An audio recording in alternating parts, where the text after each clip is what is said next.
Snapbacks and FlatCaps. This is your host Rob. We are joined by Trizzy Trizzy. He's back. We can't get rid of him. And thanks. Special guest in the place. So special guest. Who are you? What do you do? And why are you here, my friend? Right, boy. How long you got, mate? My name's government name's Reuben Christian. Mm-hmm. In terms of work in the capacity of a comic / presenter / facilitator / speaker. Imagine the irony. Yeah, I know. Public speaker, when yeah. it matters. Born and bred East London. And why am I here? Is that what you asked me? Why am I here? Why you're here. I'm here because you invited me on the show, Bridget. That's And I'm obvious. I can't speak English. What's this vape I'm smoking? Exactly. No. Allow me. Yeah. I'm here because you invited me, and I'm happy to be here. Okay. Well, Yeah. you know what it is? It's because you come across as quite an interesting person, and as I explained earlier, you I did have one drunk encounter with you, which sounds so wrong. Yeah, it yeah. wasn't like that. Clarification for Yeah, everyone. I ran into you when you were hosting something, and I was quote unquote off my tits. So yeah. Well, you weren't that murked, because you strung a sentence together well. Listen, Yeah. when I went wanna hear the outside and that sentence cold air hit me, Oh yeah, projectile vomit. gone, Yeah. gone, Straight. gone. Someone had to hold me up. Yeah. You never seen me at the engagement Signs party, of a did good you? night. No, Listen, I didn't. at But the I heard engage- stories. At the engagement party, there's some videos, but I don't know what happened. Wait, you know, whose engagement? mine. His- You got smashed at your own engagement party. Yeah, Yeah. because you know what, and didn't spend a penny, which I'm very pleased with. He's supposed to get smashed at the stag. No, but you know He's when logging you out. Die at the He's stag. trying. Yeah. He's you know logging when out. you're fine and you're drinking, you think you're fine. Then my mates turn up, Oh, and it was still fine. Nah. And then it just went. Yeah. What was you drinking though? What were you not Well, drinking? is probably basically, the I question. started off Yeah. on I think ginger beer and petrol. dark rum, Ginger beer and petrol was a warm up. and a dark rum, and then after then I had a few things that people gave me like shots, a few bits like that. Then the bottles came. Started Plural, getting on you the know. bottles. Yeah. I hear that. It's game over. There after was some bubbly in that, innit? Yeah, and then I that's came probably outside smoking when I don't smoke, and it was mad. Yeah. I haven't had one of those nights since New Year's. Like I have them like twice a year. Yeah. New Year's Eve, beginning of this year, went to Amsterdam to see Amsterdam. Where did we go? I think Amsterdam to see my friend. I planned to get merculated. I See, planned. that's it. what I do. I plan. Yeah. I Yeah. don't just do it every week. But and I've can't done control. too much, and on the cab in the way back, I was taking clothes off in the cab. Wow. Right. And then when I got out of the cab, I was taking clothes off and flinging it. Took out my wallet, frisbee the thing. I don't need this. It's weighing me down. And then my friend, who was smashed but not too smashed, was just literally following me, picking up the stuff and putting it in a bag until I got into the yard. And he told me what happened the next day. That's mad. Oh, liability, man. Ruining the family name, bro. It gets like that. No, well, drink responsibly, as I Yeah. always like to say, Yeah. but to Yeah. demonstrate always myself. So I've I know, got it's a free mental breathing image. while I there's don't wallet know going what out. I was doing. Why? You know what it is? sometimes What's it's the not logic? It must But be what the is the confidence. logic, though? It's got to be the confidence. Like, I don't know, think of a film like. But you've why am been I in. getting naked? No, but That's it a depends mad what thing. kind of drunk you are, because sometimes when I'm drunk, I'm an absolute dickhead. I mean, I could be an arrogant prick at the best of times. Yeah. But then, oh my Heightened. days. One day I was, ironically it's always at my birthday, but this birthday, got completely West Coast, ended up You start with crip walking or something. someone writing on my chest. Yeah. Shirt always comes off. Has to. A bouncer said to me, Alright, so if you this don't is- put your shirt back, if you don't put your shirt back on, I'm throwing you out. And he goes, no one is making any calendars. And I Wow. was like, wow, all right, Wow. hater. You know what I mean? Yeah, he was pissed. Yeah, he was And then pissed. like I went there and I was just like, this escalates. And Yeah. then back to me being a prick, I tried to order a bottle of Grey Goose, Yeah. and it was like 15 minutes before the club shut. And I was being a bit of an arrogant prick. Anyway, he gave it to me. I drank 2 swigs of it, left it on the bar, and left. Allow And me. I'd already you spent played like yourself. £500. I'd be the already. guy. I'd be played the yourself guy out. Yeah. that'll be watching you. Then I'll take the Grey Goose and pour it Yeah. out to my table. Done it in Vegas a couple of nights in a row. Yeah, so I don't. Well, I can't really. You know what? I can drink, but like you said, I take my time in the sense of I plan it. I'm a responsible drunk. But obviously now I'm trying to cut back. It's all about health. Yeah. For me. Yeah, I think if you make it eventful, like, I must have been a mess over carnival because I did a festival. Oh no, carnival yeah. back to So back. as in the festival the week before. No. As a Sunday festival, Monday carnival. Nah. So we woke up high, dizzy. Yeah. Phone rang. Started Ready. again. Yeah. Yeah. Boom. Yeah. Well, that's your mistake right there, obviously. It didn't feel like a mistake at the time. The next No. day after that, I was dehydrated, very dry in the mouth, watching TV, just like, oh my days, my life. And then we recovered after that. We saved it till. It finished me when I had the engagement party.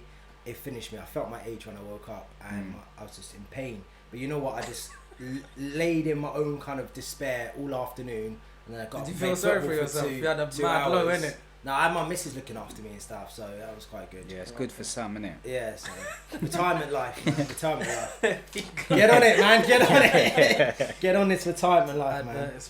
So you said you are a comedian and a speaker. We'll touch on comedian in a moment because obviously we can sense the comic valley already. Oh, I appreciate that, man. So gassing me. And you've been doing that for a little while now, huh? Yeah. Stroking ego. Yeah, keep gassing me, man. Ego as well. Comedians are built off insecurity. Keep gassing me. Yeah. I started off as a presenter and a host, right? So I'm more a host slash presenter with funny bones than I am a straight stand-up. In terms of stand-up, I dabbled on and off for about 2 years. So if you were to ask any stand-ups that came up with me, like grace the same stages that I was hosting, they'd tell you now Reuben ain't a comic, or Reuben ain't. That's what I think they would say, because they've put in work and they've done Edinburgh shows and they've done tours and that, and I haven't really done that. I've just kind of been this kind of funny-ish dude, but I'm floating between hosting serious events and entertainment events. How do you do that? How do you change up your style if you're doing serious events? Because you've done quite a lot of brands, like stuff for some quite well-known brands. Is your style the same when you present? Do you know what? I think I've done it long enough now to so like yourself, like we had a discussion before we actually kicked off, is that I'm quite good with just human beings, just dealing with people, understanding social dynamics. And I've also innately got a fair bit of empathy. So I think there's just an understanding of what tone to take in what room and in what energy, and I just match it, and I just know when to be funny or when to take a step back and just be a vessel for conversation. And I think that's trial and error. Having done so many different stages for like this last decade, I've kind of got that skill now, and I've worked on it. So you get some comics that are just always on. You're like, shut up, man. You're not even on stage. Just calm down. We're having a normal conversation. You don't need to bust jokes. Why do you think they just feel like they need to be on? Do you know what? Okay, so my first thought on that, or my assumption, is that once you're gaining love, attention, and connection from this character that you've created, and there's good feelings attached to it, you don't want to come out of that space and go into the normal space, because you won't get the same reaction from people which you like. So you stay in character, I think. And that's why I think a lot of them do it. Also, there's a lot of insecurity with performers and comics in general. And so, if you can just stay in a character, you don't need to be vulnerable enough to show your true self, which you may not be comfortable with. Well, isn't a lot of, like you said, a lot of comics acts are built on insecurity and own personal experience, almost if they're comfortable enough with laughing at themselves, bringing it out like, this was a real experience for me, but now I can laugh about it, but it still kills me inside a little bit. Yeah. My favourite comics are the ones that are able to go into their true self, like, and bring out those vulnerabilities and turn it into comedy. But when they come off the stage, they're still humans as opposed to performers. Whereas I think when comics are coming up and they're quite early, they can't distinguish between the two. I think you need to go through that journey and come back full circle and then realise whether or not you want to keep doing this thing. If that answers your question. Yeah. Kind of, yeah. Yeah, because it sounds like I know you've mentioned before, you've been doing comedy and presenting and hosting and all these things for so long. You've gone on a bit of a journey, and now you do this thing called Dream Rehab. So what is Dream Rehab then? Dream Rehab, in its current iteration, is a workshop that brings people together, and it's a 4-hour workshop at the moment, right? But it can be a book, it can be a podcast, it can turn into a weekend, it can turn into a 1-month course. But in its current form, it's a 4-hour workshop where I hammer home 2 main ideas. Number one, when you're trying to do anything, whether that's chasing dreams or grow or just attack fears, isolation's the dream killer. If you're trying to do this thing on your ones, you're ultimately going to hit walls, reach glass ceilings, you're going to burn out, you're going to get lonely, self-doubt's going to kick in. All that human shit that stops you from progressing is going to happen because you're human. Don't isolate yourself. And then if that's the problem, the solution is collaboration. Collaboration is key. So they're the two main things that we talk about at Dream Rehab. And then I just give as many practical tips on how you can move forward towards your dreams. Everything that I've learned through lived experience and everything that I've learned through reading, studying, watching films, documentaries, podcasts, reading books, all that, I try and distill it and just smash that into the workshop. But I don't, although I give out that information, it's not a dictatorship. It's like I'm not telling people what to do. I'm saying this is what I've learned. How can we help each other in the room? So people come into the room, they're vulnerable enough to say, look, these are the challenges I'm having. And then everyone starts helping themselves out. And I think that's how we can rehabilitate our dreams. Collaboration. That's right. Yeah. Wow. So I'd have to let all that settle, man. Yeah, sorry, I just speak in bullet points. No, it's very informative. What do you think? Yeah. I think so. No, I think that sounds like it's exactly what you were saying about the whole progressing of things and understanding yourself and networking and stuff, because as you said, you can't do things by yourself. Yeah. Especially in this climate now anyway. Yeah, man. What I'm saying? Well, that being said, do you think that there's, because I think we spoke about this before about clout chasers as well. So if we're taking clout chasers in with the collaboration side, do you think people are only collaborating with people for the clout and for what it can bring them, as opposed to it being beneficial to both people? Yeah, I think it goes back to another conversation we had before you hit record, because we just be dropping gems, because that's who we are, right? Collectively.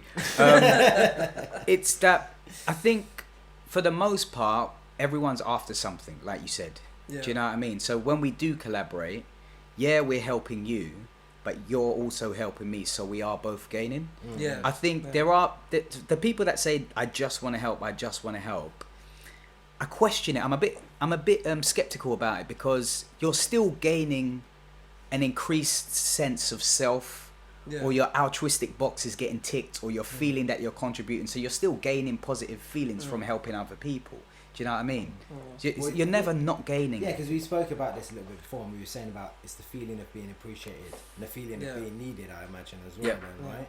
Because that's what people want at the end of the day. But that goes hand in hand with, like, say you want something like a form of legacy for. Yeah. Like, do you know what I mean? Like, everybody sometimes say, like, you're measured by how many people you help and what you do. That's still a form of, a self-fulfillment for yourself, if you're going on. Yeah, because we spoke about it before about the Nicki Minaj and Miss Banks thing. Basically what we were saying is that Nicki Minaj is supposed to be retiring, and she's got a relationship with Miss Banks, and we feel like she's helping her now which will in turn help her legacy of the kind of person she is on top of being a musician and a rapper and an entrepreneur or whatever. Do you think she's really retiring? Because I felt like there was a hint of doubt. Yeah, sorry, I smiled because in one of my WhatsApp groups someone sent that, and she said, I'm starting my family now, right? That was the tweet or whatever that went out. That was interesting. Do you know what? I've just got beef full stop with the media. I don't watch the news, and for the most part, I don't keep tabs on current affairs, especially in the media and entertainment world. I just don't care, because so much of it, bruv, it's just, there's so much smoke and mirrors that I just never know what truth is, and I'm just gonna spend my time just going inside, understanding who I am, what I want to do, and stick to that. I don't know if Jay-Z said he was going to retire, right? Well, that's exactly what. And then all of a sudden there's a spur of inspiration, and with artists, you're like, once we get that, I don't care who's talking to me, blinkers are on, I'm doing this thing because my soul is guiding me there. So she may say she's retired now, something might happen later on down the line. Tragedy might occur in the family where she now wants to talk and write about it, because she is an artist first and foremost, right? Well, this is the thing, that's where we differentiate as a creative or a talent, is that you want to, what was I saying now? Is it she retiring from music, or is she retiring full stop? Because there's a difference, right?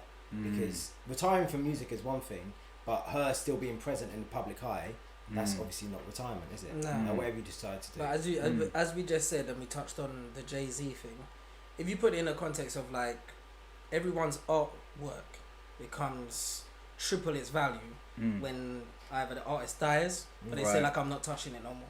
Yeah. You saw what happened with the Jay-Z situation. Everyone started doing a biopic of his life, and he came from here, Marcy Projects, and this. And I've learned the most about Jay-Z in that little space of his retiring. It's like he died. Right. Do you get what I'm saying? Then he did this big famous tour. Yeah. Raked in all the money that we spoke about on the last podcast and stuff. Yeah. And then he come back singing with Alicia Keys, New York, and all of this stuff that happened. And then he resurrected it. So I think that's what's gonna happen with Nicki. I can feel this. I can feel the stress in it. Yeah, there's intention with every move. I feel with celebrities that are ridiculously in the public eye. There's intention. Or do you know what? Something's just happened. Oh, there's a bit of a fuck up going on, and I'm like, really? This is probably staged because there's a 3 to 5 year plan that we're not aware of, which is going to materialize over that given 3 to 5 years. Yeah. I'm not interested. Yeah, I don't know. Because I ain't got time. It is a form of manipulation. Like, you get everybody. It's like you say, like, okay, cool. Say we have an argument or something like that right now, and I'm like, oh, forget this, you know, and I leave the room. You're gonna be concerned and be like, right, he didn't have to do that. And like, is it alright? And you hear something in the car park smashing around. No, what's going on? Now you're following my energy of what I'm doing. Yeah. Do you know what I'm saying? It's made a big, like, situation, a scene. Well, you know what it is? But then it's going back to playing on people's feelings. Yeah, that's what it is. Earlier, because drama and excitement is more of a buzz or sadness, essentially, like two different shock ends of the value, spectrum. innit? Shock value, all that. That's what people want. I mean, I've had interviews that have done well because of the shock value of them, or because of what the artist is saying, or someone chipping in, and then of course, man. Kim Kardashian made a whole fucking career out of this shit. And you know, and it just keeps going, and it just this is the sad state of affairs that we live. This is human beings. You know, this is how it is. You know, my beef with that is that if she wants to behave like that, that's fine. If she's someone who's also married and's got a family, it's not my business to say you should be behaving like this. I know my wife ain't gonna be behaving like this because I'm not a lunatic. But in the sense of like her influencing a generation of young girls, if I have a daughter, I wouldn't be saying that. It saddens me. That's what saddens me, especially someone who's not even a parent. But it's a bit worrying that this is what is being glorified and what is being highlighted and. I mean, we spoke to her about it before. Yeah, I know. Like, this is how it started with these reality TV shows. Do you know what I mean? It's like we went from these reality TV shows. Like, don't get me wrong, everyone get their bread. You do what you're doing. But we went from, like you said, with the smoke and mirrors with certain celebrities. You don't really know what's going on behind closed doors. Now the new celebrity is a reality TV show. It's a star. But when you saw like the Jay Goodings, the Katie Prices, the Big Brothers, the Towies, the Joy, all of this behaviour that's going on, now it just feels like the norm to do something shocking, when before you'd be like, oh, right, I think you're wilding on that. Now, if you don't wild out, we think you're weird. That's the fuel in the tank for certain career trajectories, man. That's the sad thing. Also, reality TV, is it really reality TV? I still say it's staged. edited. Yeah, I still say it's staged. edited. Are you a Love Island fan? No. No, man. Do you know what?